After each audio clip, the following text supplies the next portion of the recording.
Hello lovely people, welcome back to my channel. I hope you are all well. Welcome to Open Roads and Theatre Seats. I never really introduced myself. My name is Claire. This is where we talk theatre and all things fun. Today we are chatting about a show. The title says review. We all know that's not really what we do here. I basically just tell you my thoughts, my feelings on a show. It's not professional, it's just me, okay? That's fine. It's how we do things here. But if you want to know my thoughts and feelings on this show, then stick around and we'll get into it in 2 whole seconds.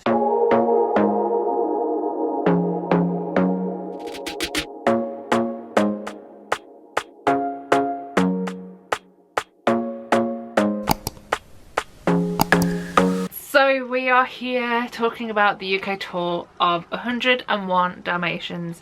Now for me, this whole visit to the theatre was a whole curiosity killed the cat kind of situation. Ironic as we're talking about Dalmatians. But this show first had its life at the Regent's Park Open Air Theatre in 2022. It wasn't the most favourite of shows to be put on at that venue. The reviews were differing, but they recently started this tour and my brain was like, we've got to go and see what the situation is all about, because we all know the Disney versions, both animated and also live action. I need to watch it again because I need Glenn Close in my life. That's a story for a different day. So we all know the story going in, and we all know that originally it was a book written by Dodie Smith. Now this show, this musical version of 101 Dalmatians, is the brainchild, if you will, of a few people. So the show has a book by Johnny McKnight. It also has music and lyrics by Douglas Hodge, and like I said, it fully tells the story that we all know and love. It does differ to especially the live action version. I haven't watched the animated one in so long, but it isn't trying to be Disney, if you will. It is more its own being, but with a well-known show. So there is the things that you know are going to happen. The bad person's going to get the comeuppance. The dogs are going to have a happy ending. There's going to be a little bit of love in there. It has heart. We're all there for it. I do have to say that the music in the show wasn't my favourite. The music, like I said, is written by Douglas Hodge. There are some songs that are catchy, even to this day, and I watched this show a couple of weeks ago. By the time I'm filming this part, I still keep singing, or in the back of my head I keep having little bits of the title song, if you will, which is called 101. It is sung mainly in Act 2, but it also has an element of the same song as one called One Added Extra, which is in Act 1. So it's kind of a similar song, but it has different names. But there are parts of that song that I still have in the back of my brain, and I actually still kind of listen to on Spotify. However, speaking of Spotify, there is only 2 songs available from this show to listen to through that, at least that streaming site, and the other one's called Animal Lover. Now Animal Lover, I feel they put out to kind of promote themselves because they used Kim Marsh, but for me, I just couldn't get on board with that song. I felt it was a bit, I don't want to call it lazy, but when your song has the lyrics, I'm an animal lover, do. I just wasn't there for that one. I'm sorry. I know it's everyone's perfect and everyone has different tastes. That one for me kind of wasn't it. The comedy in this show and the way that they go through the story, for me, kind of had a bit of a panto theme to it. The jokes are mostly child-centric. You'd expect that from this show. There is a couple of adult-only ones, which kind of, I don't know if that's why it kind of gave me the slight panto vibe. I don't even know if it's because they use like a sparkle effect, if you will, which I discussed in my sensory warning video that I did last video back. But the little sparks they used a couple of times in Act 2 kind of gave me panto vibes too. Maybe it's just that. For me, this show, as it went through, I kind of got more on board with it. I don't know if it's because I didn't know what I was going in for. It's fun, it's family friendly, it's fun. It's not going to be my like top show of the year, but it's also not going to be my worst.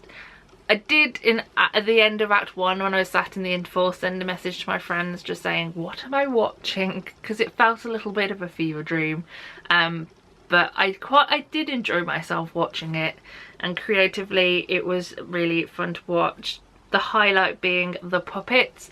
The puppets, which are designed and directed by Jimmy Grimes. There are multiple adult dogs in the first song of Act 1, which all have owners that look like the dog itself, which is amusing.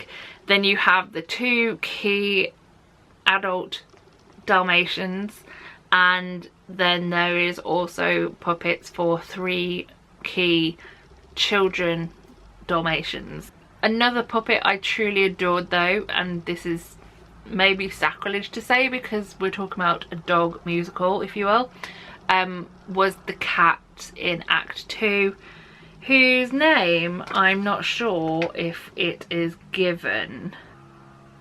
I don't think it is, but this cat in the programme right here, one of my favourite puppets of the show. It looks kind of simple, but the way it is moved, and I assume that comes down to the actor who is controlling it, but also the way they've been directed to do it, is so cat-like. I just really enjoyed that puppet and that puppeteer so much. Every time that cat came on the stage, I was like obsessed. Now, as we've just talked cast, let's get into those. Let's start with the dogs, because I feel like we should. It is 101 Dalmatians the Musical. We should probably start with the dogs, with Dalmatians, if you will.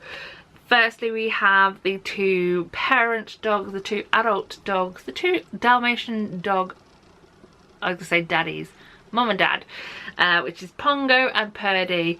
Pongo is played by Linford Johnson and Purdy is played by Emma Thornett, and both of those I really enjoyed their work and their movement and actions and everything through the show.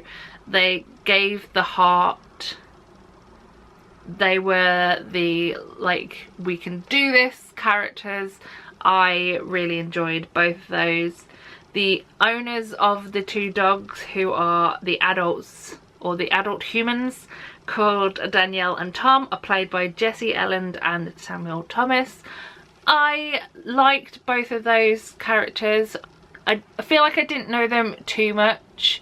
They are obviously put together by the dogs, if you will, in Act 1, but they are, I hate to say it, not the main people in the show.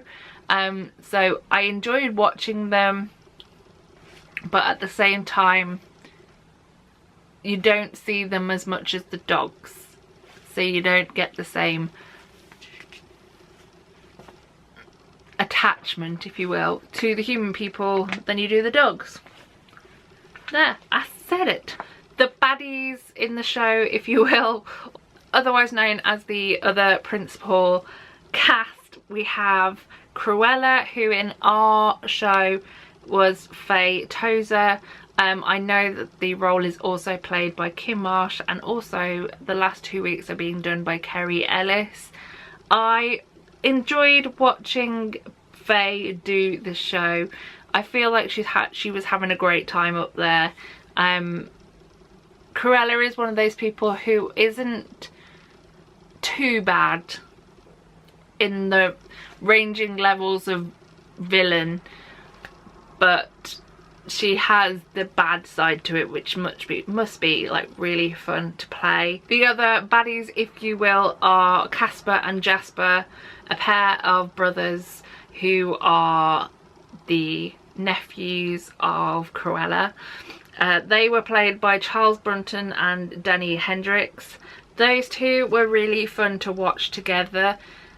Going back to what I said about the whole panto situation, I feel like the trio there kind of, I don't know if they were the ones that gave me the panto vibes, because there was an element of like slapstick, there was an element of like whoa, and they also had, and those two also had the element of the character arc where they go from really not nice, well, not nice people, I wouldn't say really not nice people, they're misunderstood, but they are with the bad person, they have their really bad moment, and then by the end they are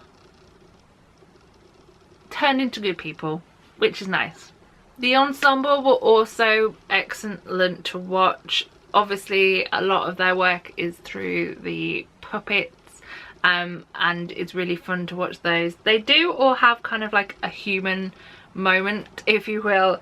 In Act 1 there is something called the pub song, which again wasn't my favourite song, but it was nice to see them as humans as well as being different puppets and different dogs. What am I saying? I feel like I've said dog so many times in this video, but there is a lot of them in there. Not quite 101, but we won't tell anyone. So overall, like I said, personally for me it was a slow burn of a show. I enjoyed watching it, I did laugh, I had a good time, I had fun watching it. There were times I was just like, what is going on? I feel like it could have been maybe slightly shorter. I don't know. It was a fun watch, and I'm glad I saw it, but it wouldn't be one that I'd rush back to. How does that sound? Okay, I think. This show is currently touring up and down the UK until the 5th of January 2025.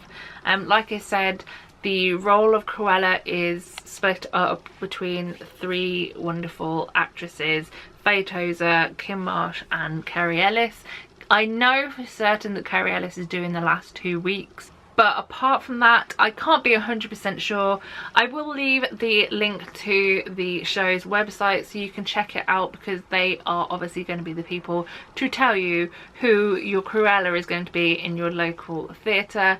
I would be interested to see the different Cruellas and how they interpret the role, but yeah, I am circling around the same point, so I'm just going to leave you alone and silence myself. All that's left to say then is the usual. Thank you for watching this video. I hope you enjoyed it. If you did, then tell a friend. Why not? Treat yourself. And all that's left to say is the usual, and that is so long, farewell, auf Wiedersehen, goodbye. Bye.